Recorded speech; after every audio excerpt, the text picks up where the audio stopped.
ഇത് പത്തനംതിട്ട ജില്ലയിൽ കഴിഞ്ഞ കുറച്ചു വർഷങ്ങളായി ആവർത്തിച്ചുകൊണ്ടിരിക്കുന്ന ഈ ബാങ്ക് പിടിച്ചെടുക്കലിന്റെ ഏറ്റവും അവസാനത്തെ ഉദാഹരണമാണ് തുമ്പോൺ സർവീസ് സഹകരണ ബാങ്ക് പിടിച്ചെടുക്കാൻ നടത്തിയ ശ്രമം. ബഹുമാനപ്പെട്ട ഹൈക്കോടതി കൃത്യമായിട്ട് അക്രമികളിൽ നിന്ന് സംരക്ഷണം കൊടുക്കാനുള്ള ഉത്തരവ് കൊടുത്തിട്ടും ആ ഉത്തരവ് കാറ്റിൽ പറത്തിക്കൊണ്ട് കോടതി അലക്ഷ്യമാണ് ഈ ജില്ലയിലെ പോലീസ് ഉദ്യോഗസ്ഥന്മാർ ചെയ്തിരിക്കുന്നത്.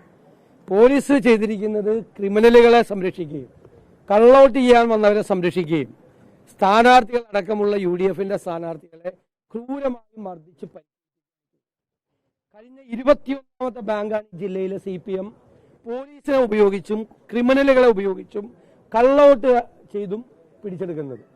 ഈ അടൂർ നിയോജക മണ്ഡലത്തിൽ മാത്രം ഇത് 5ാമത്തെ ബാങ്കാണ് ചെയ്യുന്നത്. 5ാമത്തെ ബാങ്കാണ് ചെയ്യുന്നത്. CPM ജില്ലാ സെക്രട്ടറിയുടെ നേതൃത്വത്തിൽ ഒരു ക്രിമിനൽ സംഘം കള്ളവോട്ട് ചെയ്യാൻ സ്ഥിരം പരിശീലിപ്പിച്ച് 100-300 ആളുകളെ വിടുകയാണ്. അവർ വന്ന് 10-15 വോട്ട് ചെയ്യാണ്.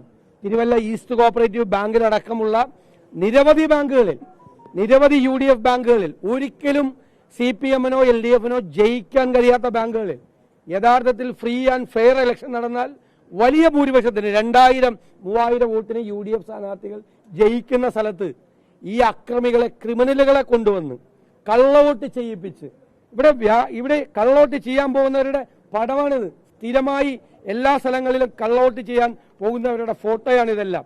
സ്ഥിരം പോകുന്ന ആളുകളാണ്. ഇവിടെയുള്ള എല്ലാ പാർട്ടിക്കാർക്കും അറിയാം, എല്ലാ ആളുകൾക്കും അറിയാം. സ്ഥിരമായി കള്ളവോട്ട് അവർക്ക് പോലീസ് ഉദ്യോഗസ്ഥൻ നിർദ്ദേശം കൊടുക്കുന്ന വീഡിയോ ഞങ്ങളുടെ കയ്യിലുണ്ട്. പോലീസ് ഉദ്യോഗസ്ഥൻ കള്ളവോട്ട് ചെയ്യാൻ നേതൃത്വം കൊടുക്കുന്നവന് പോലീസ് ഉദ്യോഗസ്ഥൻ നിർദ്ദേശം കൊടുക്കുകയാണ്. ഒരു തരം നാണമില്ലാത്ത പോലീസായി ഈ ജില്ലയിലെ പോലീസ് മാറിയിരിക്കുകയാണ്. ഇവിടെ ക്രിമിനലുകള് മന്ത്രിയും പാർട്ടി ജില്ലാ സെക്രട്ടറിയും കൂടി ക്രിമിനലുകൾക്ക് മാലയിട്ട് സ്വീകരിച്ച ജില്ലയാണ്. കാപ്പ കേസിലെ പ്രതി അല്ലേ, ഈ SFIക്കാരെ കൊല്ലാൻ ശ്രമിച്ച വധശ്രമ കേസിലെ പ്രതി, കഞ്ചാവ് കേസിലെ പ്രതി, അവരൊക്കെ ഈ ജില്ലയിലെ ആരോഗ്യമന്ത്രിയും പാർട്ടി ജില്ലാ സെക്രട്ടറിയും മാലയിട്ട് സ്വീകരിച്ച സത്യപ്രതിജ്ഞാ ലംഘനം നടത്തിയ ജില്ലയാണിത്.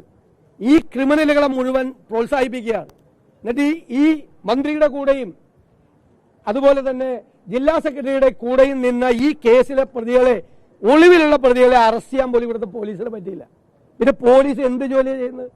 ഇവരുടെ വീട്ടുജോലിക്കാരുടെ ജോലിയാണോ പോലീസ് ചെയ്യുന്നത്? അതാണ് ചെയ്യുന്നത്.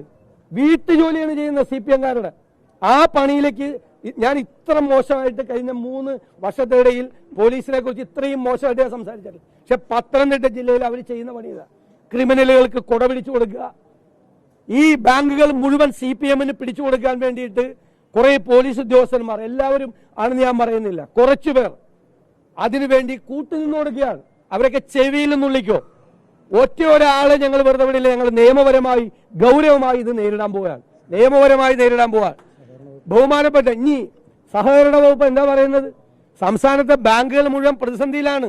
കരുവന്നൂർ ബാങ്ക്, കണ്ടല ബാങ്ക് എല്ലാം വന്നതിന് ശേഷം ബാങ്കുകളിൽ നിന്ന് ആളുകൾ വിഡ്രോ ചെയ്യാണ്. തകരുകയാണ് കേരളത്തിലെ പല ബാങ്കുകളും. ഞങ്ങൾ അതിന്റെ കൂടെ കൂടാതെ കേരളത്തിലെ സഹകരണ രംഗം തകരാതിരിക്കാൻ, ബാങ്കുകൾ തകരാതിരിക്കാൻ ഞങ്ങൾ കൂടെ നിന്ന് ഗവൺമെന്റിന്റെ ഒരുമിച്ച് നിൽക്കണമെന്നാണ് പറഞ്ഞത്. ഈ തോന്നിയാസം കാണിച്ചിട്ടാണോ ഒരുമിച്ച് നിൽക്കാൻ പറയുന്നത്? ഇത് എന്തൊരു അസംബന്ധമാണ് കാണിക്കുന്നത്? ഗുണ്ടകളെ ഉപയോഗിച്ച്, പോലീസിനെ ഉപയോഗിച്ച് ജനാധിപത്യ വിരുദ്ധമായി ഈ ബാങ്കുകൾ പിടിച്ചെടുത്തിട്ട് ഇനി ഒരുമിച്ച് നിൽക്കലുമില്ല, സഹകരണ രംഗത്തുമില്ല. ഞങ്ങളത് പിൻവലിക്കുകയാണ്. സഹകരണ രംഗത്ത് ഞങ്ങൾ കൊടുത്തിരുന്ന, സർക്കാരിന് കൊടുത്തിരുന്ന ഈ പ്രശ്നങ്ങളെ നേരിടാൻ ഞങ്ങൾ കൊടുത്തിരുന്ന പിന്തുണ ഞങ്ങൾ പിൻവലിക്കുകയാണ്. നമുക്ക് കാണാം ഈ പിടിച്ചെടുത്ത ബാങ്കുകളൊക്കെ എങ്ങനെയാണ് മുമ്പോട്ട് പോകുന്നതെന്ന് നമുക്കൊന്ന് കാണാം. ഞങ്ങൾക്കുണ്ട്, ഞങ്ങളും തീരുമാനിക്കുന്നുണ്ട് ഈ ബാങ്കുകളിലൊക്കെ, ഈ പിടിച്ചെടുത്ത ബാങ്കുകളിലൊക്കെ എന്തായിരിക്കും സമീപനം എന്ന് ഞങ്ങളിവിടെ ആലോചിക്കാൻ പോവാം. അങ്ങനെ പിടിച്ചെടുത്ത് ബാങ്ക് ഭരിക്കാമെന്ന് ഒരാളും ധരിക്കണ്ട, ഒരു പാർട്ടി നേതാവും ധരിക്കേണ്ട, ഒരു മന്ത്രിയും ധരിക്കണ്ട, ഒരാളും ധരിക്കണ്ട. ഈ ബാങ്കുകളൊക്കെ എങ്ങനെ മുമ്പോട്ട് പോകുമെന്ന് ഞങ്ങളിവിടെ ഒന്ന് ആലോചിക്കുന്നു. ഞങ്ങളിവിടെ ഇങ്ങനെ പിടിച്ചെടുത്തു കഴിഞ്ഞാൽ എന്ത് പരസ്യമായിട്ടല്ലേ നിയമത്തെ വെല്ലുവിളിക്കുന്നത്, ഹൈക്കോടതി വിധിയെ വെല്ലുവിളിക്കുന്നത്. ഞങ്ങൾ വീണ്ടും കോടതിയിൽ പോവുകയാണ്. ഇതിന് കൂട്ടുനിന്ന ഉദ്യോഗസ്ഥന്മാരെ, ഈ പ്രധാനപ്പെട്ട പോലീസ് ഉദ്യോഗസ്ഥന്മാർ ഈ കള്ളവോട്ട് ചെയ്യാൻ വന്ന സംഘത്തിന്റെ തലവന്മാരുമായിട്ട് ഗൂഢാലോചന നടത്തിയതിന്റെ തെളിവ് വരെ ഞങ്ങൾക്കുണ്ട്. അപ്പോൾ പാർട്ടി ജില്ലാ സെക്രട്ടറിയാണ്. പിന്നെ SP എന്താ ജോലി ഈ ജില്ലയിലെ പോലീസ് സൂപ്രണ്ടിന്? എന്നാ പിന്നെ CPM ജില്ലാ സെക്രട്ടറിക്ക് ആ കസേര ഒഴിഞ്ഞു കൊടുക്ക്. അതായിരിക്കും ഇതിനേക്കാൾ നല്ലത്. അത്ര മോശമായിട്ടാണ് ജില്ലയിലെ കുറെ പോലീസ് ഉദ്യോഗസ്ഥന്മാർ പെരുമാറുന്നത്. എന്നിട്ട് സ്ഥാനാർത്ഥികളായ ആളുകളെ വരെ മർദ്ദിച്ചു. എന്നിട്ട് അവർക്കെതിരായിട്ട് ജാമ്യമില്ലാത്ത കേസ്. ഏത് ജയിക്കാൻ പോണ സ്ഥാനാർത്ഥികൾ അവർ കലാപം ഉണ്ടാക്കി എന്ന് പറഞ്ഞിട്ട് അവർക്കെതിരെ ജാമ്യമില്ലാത്ത, ആശുപത്രിയിൽ IC യൂണിറ്റിലായിരുന്നു 2 സ്ഥാനാർത്ഥികൾ. IC യൂണിറ്റിൽ പോലീസ് ഒരാളുടെ ശ്വാസം പോയി, ഒരു യൂത്ത് കോൺഗ്രസ് ഭാരവാഹിയുടെ ശ്വാസം പോയി, മരിച്ചുപോയോ എന്ന് സംശയിച്ചു. അതേപോലെ അപകടത്തിലായിരുന്നു രഞ്ജുവിന്റെ സ്ഥിതി. എന്നിട്ട് പ്രായമായ ആളുകളെ വരെ തല്ലിയിട്ട് അവർക്കെതിരെ കേസെടുക്കുക. ഇവിടുന്ന് അഡ്മിറ്റ് ചെയ്തിട്ട് ഈ ആശുപത്രിയിൽ നിന്ന് കൊടുത്തിട്ടുണ്ടല്ലോ, ഇൻഫർമേഷൻ കൊടുത്തിട്ടുണ്ടല്ലോ, എന്നിട്ട് കേസെടുത്തോ? അപ്പൊ നമുക്ക് നോക്കാം. അങ്ങനെയാണെങ്കിൽ നമുക്ക് നേരിട്ട് കാണാം.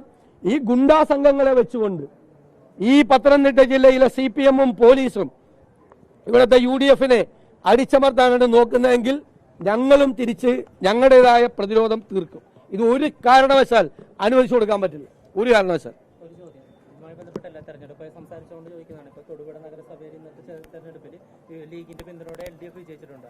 അത് ഞാൻ അതിന്റെ ഡീറ്റെയിൽസ് അന്വേഷിക്കുന്നില്ല, അത് കണ്ടു പറഞ്ഞു അത് ചർച്ച ചെയ്യും. ഈ വിഷയത്തിൽ കോടതിയെ സമീപിക്കും, ഉറപ്പായിട്ട് കോടതിയെ സമീപിക്കും. കാരണം കോടതിയുടെ ഉത്തരവ് ലംഘിച്ചുകൊണ്ട് കോടതി അലക്ഷ്യമാണ് പോലീസ് കാണിച്ചിരിക്കുന്നത്. പോലീസിനാണ് ഡയറക്ഷൻ, പ്രൊട്ടക്ഷൻ കൊടുക്കാൻ, ഫ്രീ ആൻഡ് ഫെയർ പോളിന് പ്രൊട്ടക്ഷൻ കൊടുക്കാൻ പറഞ്ഞിട്ട് സ്ഥാനാർത്ഥികളെ വരെ അടിച്ചു പരിക്കേൽപ്പിച്ചിരിക്കുകയാണ് പോലീസ്. വളഞ്ഞു വെച്ചിട്ട് കള്ളവോട്ട് ചെയ്യാൻ വന്നവന് പോലീസ് സംരക്ഷണം കൊടുക്കുകയും UDF സ്ഥാനാർത്ഥികളെ വളഞ്ഞു വെച്ച് UDF പ്രവർത്തകരെ വളഞ്ഞു വെച്ച് അടിക്കുകയാണ് പോലീസ് ചെയ്തത്. ഗുണ്ടകളുടെ പണിയാണ് പോലീസ് ചെയ്തത്. ഇവിടെ ക്രിമിനലുകളുടെ ജോലി.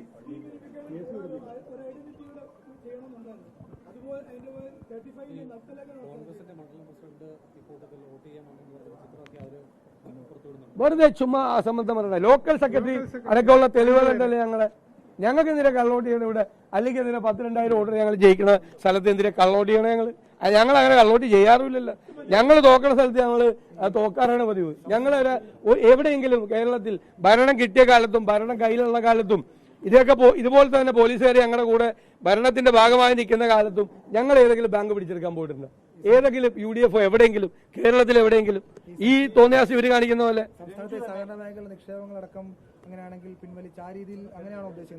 അത് ഞങ്ങൾ ആലോചിക്കും ഗൗരവമായിട്ട്. അതൊക്കെ വെറുതെ അസംബന്ധം പറയാണ്. നിങ്ങൾ കൈരളി ചാനലുകാര് വെറുതെ പറയാണ്. രഞ്ജു ആരെ കള്ളവോട്ട് ചെയ്തതിനെ തടഞ്ഞു, കള്ളവോട്ട് ചെയ്യാൻ വന്ന ആളുകളെ തടഞ്ഞു.